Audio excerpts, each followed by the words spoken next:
We are at the beginning of a new era. What does that mean for a new agriculture?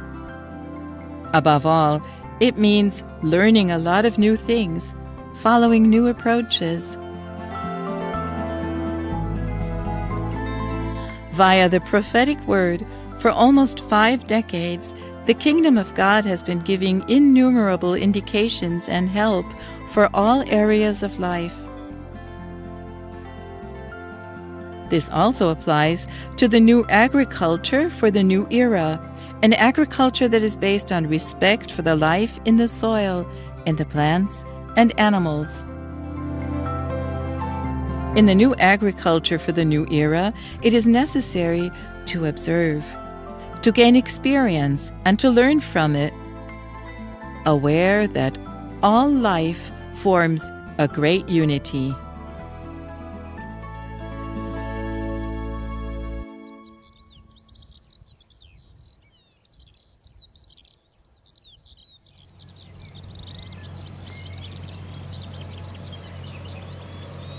What lies here like a cloud of dust on the fields is the finest ground rock, and a refreshment for the field, primary rock dust.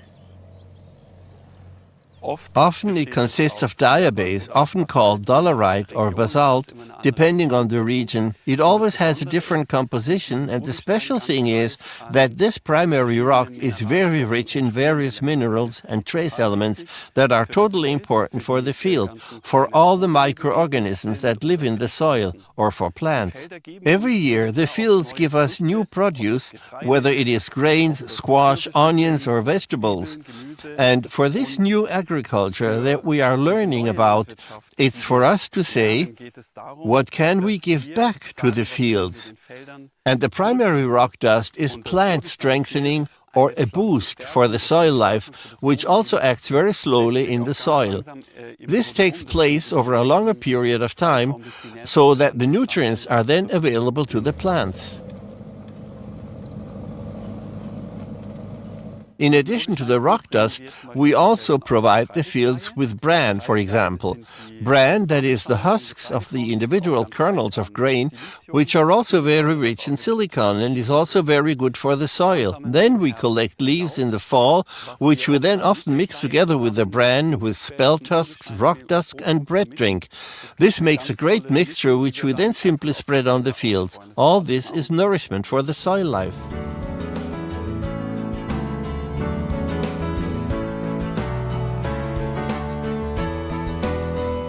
This is an agriculture without conventional fertilization, which works with natural means to strengthen the soil, giving something to the field instead of taking. Doesn't this approach revolutionize all known types of cultivation? It is not a cultivation technique or some sort of guidelines made by some farming association in which crop sequences in fields should be cultivated. But first and foremost, it is that we learn again to establish a connection to the fields. The communication to make us aware that in everything that lives on the field is the power of God.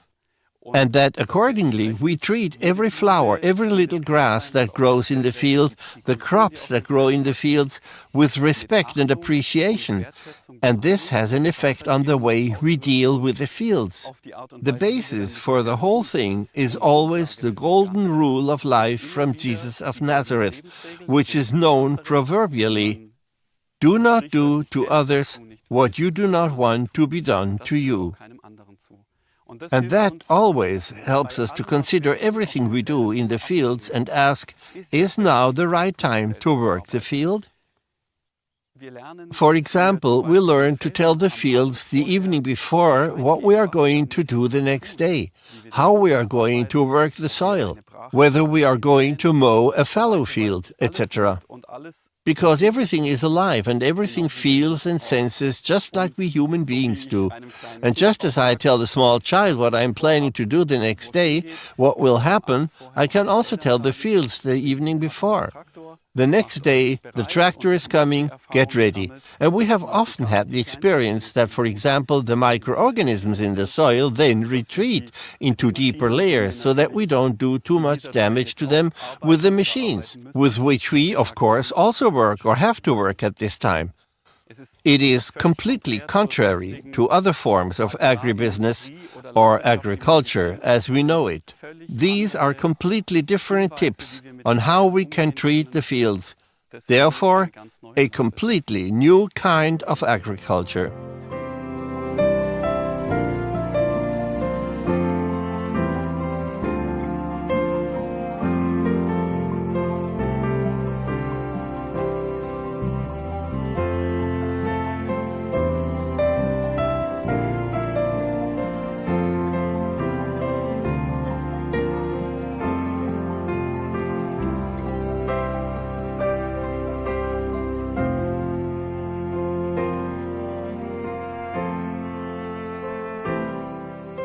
A new agriculture therefore means gaining a new perspective of the fields, of the soil, of the life. Pesticides, artificial fertilizers, as well as manure and slurry from livestock farming have no place in this kind of agriculture, as they only disturb the fine structure in the soil, impoverish the soil, or cause it to die completely, and that has fatal consequences. Healthy soil is the basis for all life on Earth, not only for us human beings, also for the plants and, of course, for the animals as well, which also eat the fruits of the plants. And one should simply be aware that there are approximately 30 centimeters of fertile topsoil on which everything grows and thrives, and that these 30 centimeters of fertile topsoil are the result of several thousands of years in which the smallest living beings cement or build up small plant remains with rock particles. This is done primarily by the earthworms, and it was only through this process that this fertile soil developed, and therefore it is also clear that there is nothing more valuable for us, and accordingly we treat this soil with respect and appreciation, the soil from which we all live. So the primary rock dust is totally important for the earthworms because they digest these fine rock particles together with the clay or the sand, depending on the type of soil you have and various plant parts. And this creates a very stable, healthy topsoil which holds a lot of nutrients for the plants and also makes the soil viable and stable. The earthworm glues the parts together, so to speak. It's like a layer of honey that glues everything together. And that's why there are fields with healthy soil life and many, many earthworms, and there is no danger from erosion by wind and water for a long time, because there is this stable crumb structure.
So it is crucial that we find our way from taking, the farmer always harvests and receives from the field, into this giving bit by bit. And spreading primary rock flour is one of the greatest activities because as a farmer you come to the field and don't want anything from the field, and also don't work the soil and don't harvest and get something from the field, but because you simply give something to the field and all the many little helpers in the soil. And we do that several times a year. That was, for example, also a hint that we got from the Spirit of God, that you don't go to the field and apply as thick a layer as possible to the field, but rather apply it finely several times a year, so that the soil soil organisms can absorb it bit by bit. The soil organisms, who are they exactly? It is by far not only the earthworms. Beetles, spiders, centipedes, and springtails are also part of it. And the many, many microorganisms, the fungi and soil bacteria, which make up about a quarter of the living organisms in the soil. They are like a person's intestinal flora, which helps keep the entire organism healthy. You just have to realize that the whole life in the fields, in nature, that everything forms a great unity. And over the years, centuries, millennia, we have moved further and further away from this origin, from this unity. And for us, it is the task, especially for this new agriculture, that we as farmers again learn to find this unity in nature bit by bit. How we can gradually build up again this connection, this communication with the life in the fields.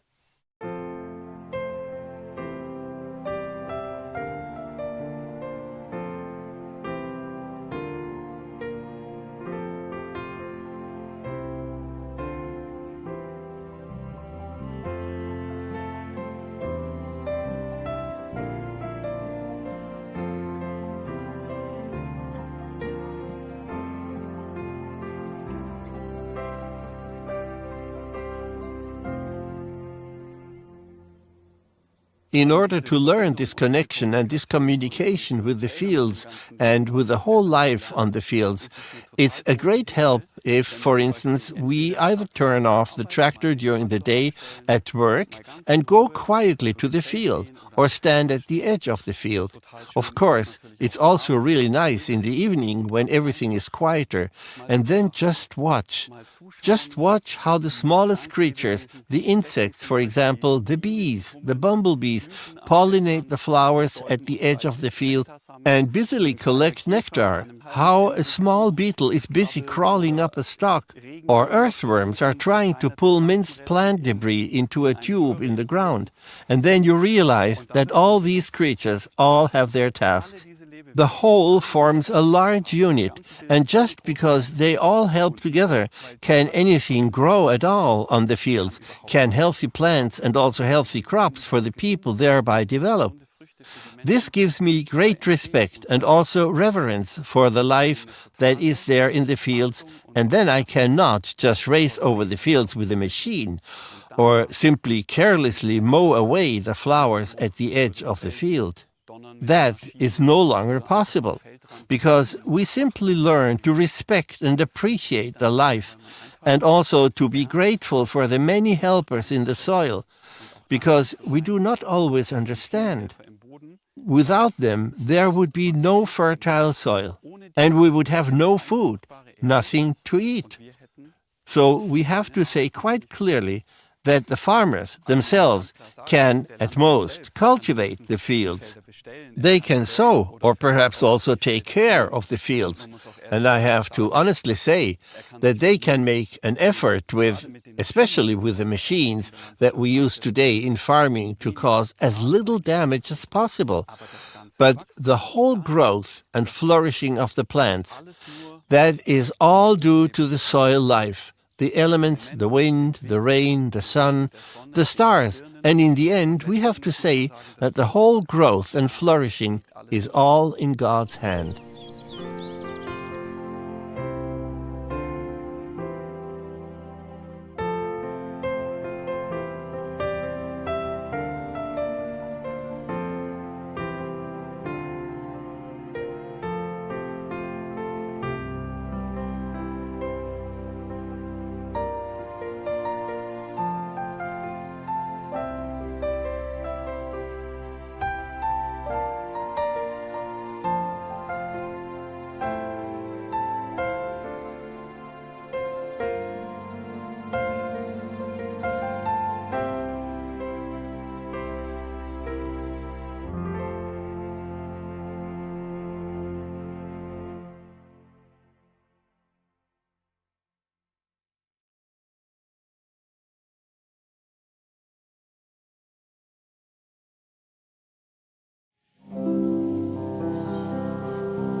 Helping animals, saving lives.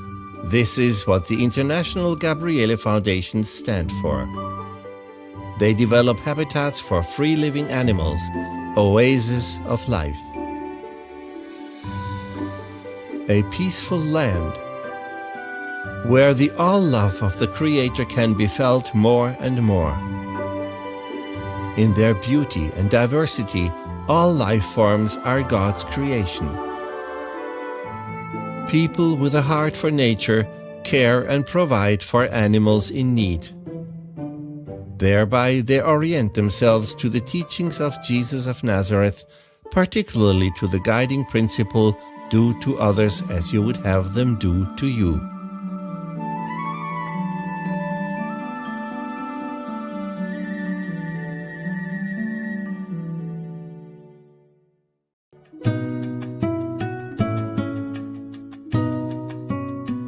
All kinds of different animal species are cared for in the infirmary. Sick and injured animals get help here, as well as many orphaned young. Here they find a temporary place to stay until they are big and strong enough to be released into freedom.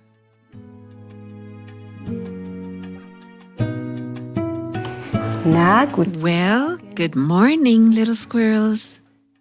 The 3 little squirrels have only been here for a few days. They are orphans that were found in a state of total exhaustion. A room in the infirmary was fixed up for the lively friends, with plenty of places to climb and to hide.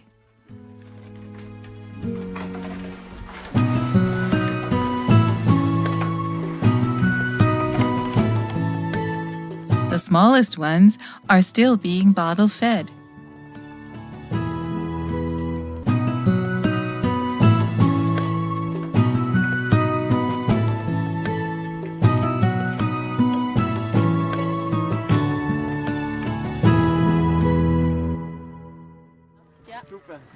A new guest already. For 3 weeks, the lively wild piglet was cared for by a family. He came to us. A neighbor came to us. His boss was a hunter and shot wide while hunting, and unfortunately hit the mother. 2 other little ones or so must have fled into the woods, and this little guy stayed. So they took them with them. My neighbor came and said he wanted to butcher it. He thought he could make a suckling pig of it because he's a butcher. I took a good look at the animal. Well, its head was as small as a cat's, and you just can't kill something like that. Because it was only so big, it weighed perhaps, 2 kilograms, so we took it in. My wife then made a quick decision and said to the neighbor, it's coming to us. The host family of the little piglet then made their very own experiences. Things went so far that it was soon lying on the sofa. And so it simply grew into our family life. Well, but then we wanted to provide a species-appropriate life for it, to look for some kind of sanctuary under. And then, thank goodness, we found our way here, where it can grow big like nature intended. That the International Gabriele Foundation can take in foundlings like Schweini is solely due to having built the infirmary. To install such a place to take in animals in need had become unavoidable. For one thing, we frequently found animals in the connective biotope system that needed help. And for another, people have come to us with little foundlings or injured animals, asking if we could help. And for this, of course, we needed appropriate rooms, and that's why we built this infirmary. Such a facility needs to be well thought through. The rooms should be suitable for the use of various species, and they have to be bright and friendly. The basic framework already existed, and then we separated the rooms with simple plywood walls, which we then insulated. An important aspect was also to have enough light in the rooms, so we added lots of windows so that the animals didn't have to get healthy in the dark. We wanted to set up nice rooms for the animals using simple means, and for instance, we took rectangular window panes and simply cut round openings in the plywood, and with that you already get a nice room which also has a nice design and style. Newcomers like Schweini are checked for parasites, or possible illnesses right when they arrive. The veterinarian takes a stool sample. So we now examine this under the microscope. I look first in an overview magnification. Very nice. Sehr schön.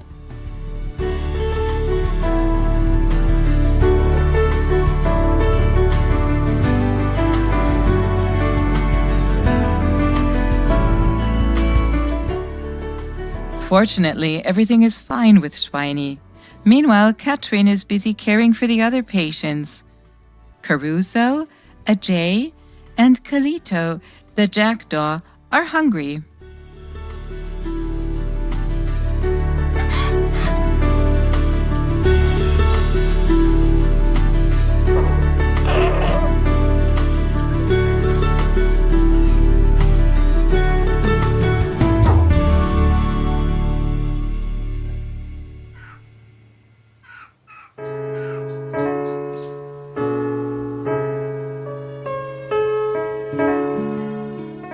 Swan Sylvan lost his parents and feels very lonely. Daniel visits him regularly to keep him company. But in a few days, he will move to a special place for young swans so that the little swan can grow up with his own kind.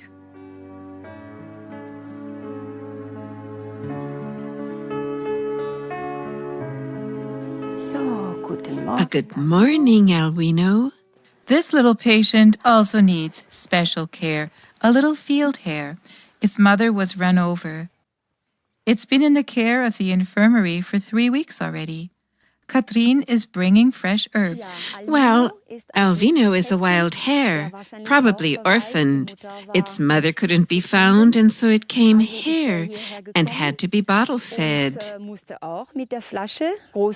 It's also gotten to know fresh plants and herbs, which later it will find for itself in its outdoor area and also in nature. It eats very well now and will soon be far enough along to be released into freedom.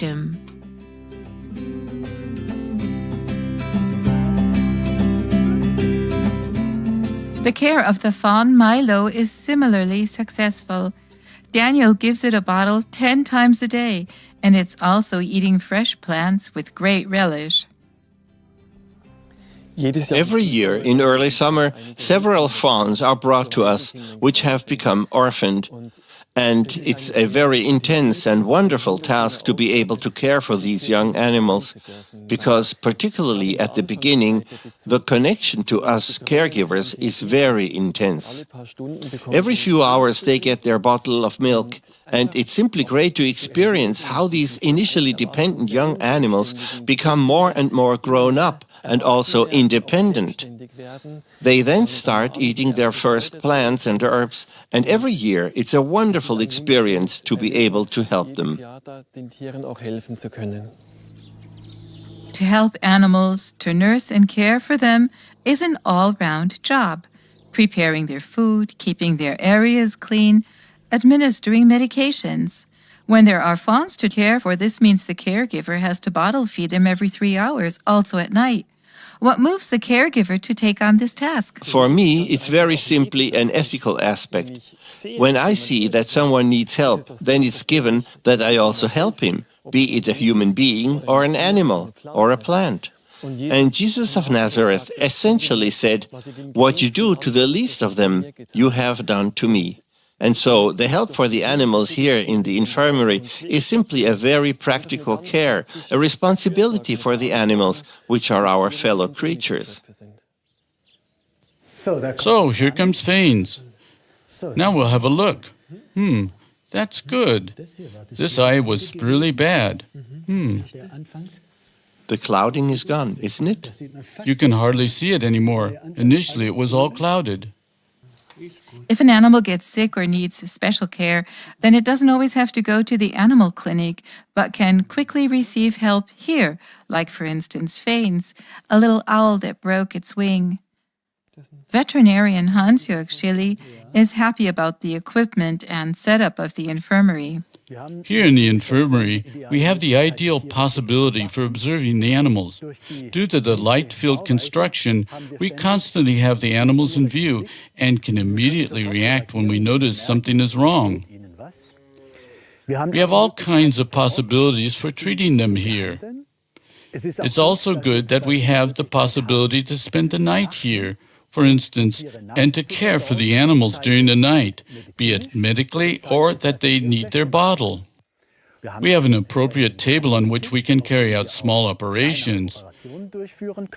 We can do tests via the microscope, be it stool analysis, blood or urine tests.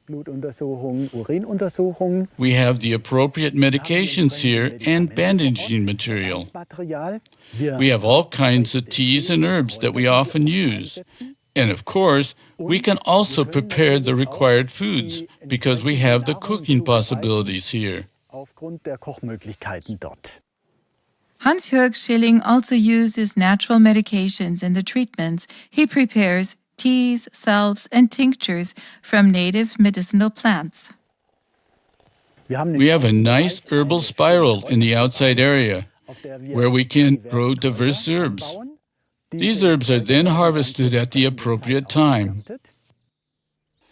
Hares, wild pigs, squirrels, an injured owl, this calls for flexibility and also expert knowledge. The caregivers do everything they can to do justice to each individual animal that is entrusted to them, so that soon it can again lead an independent life in freedom.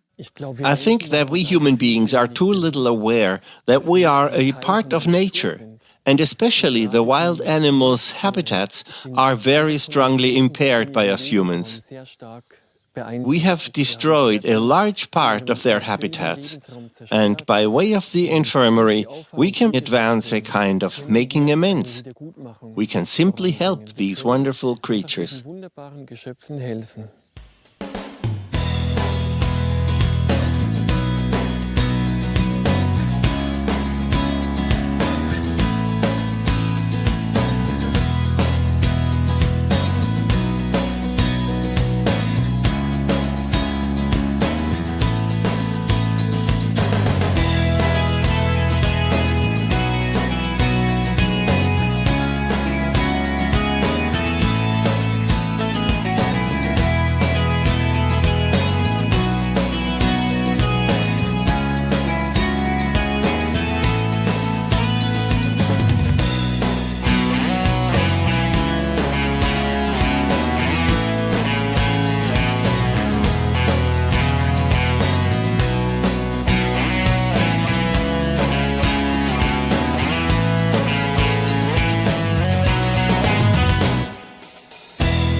మే 13న తొలి సాధారణ Narendra Modi 2026 June 10 నాటికి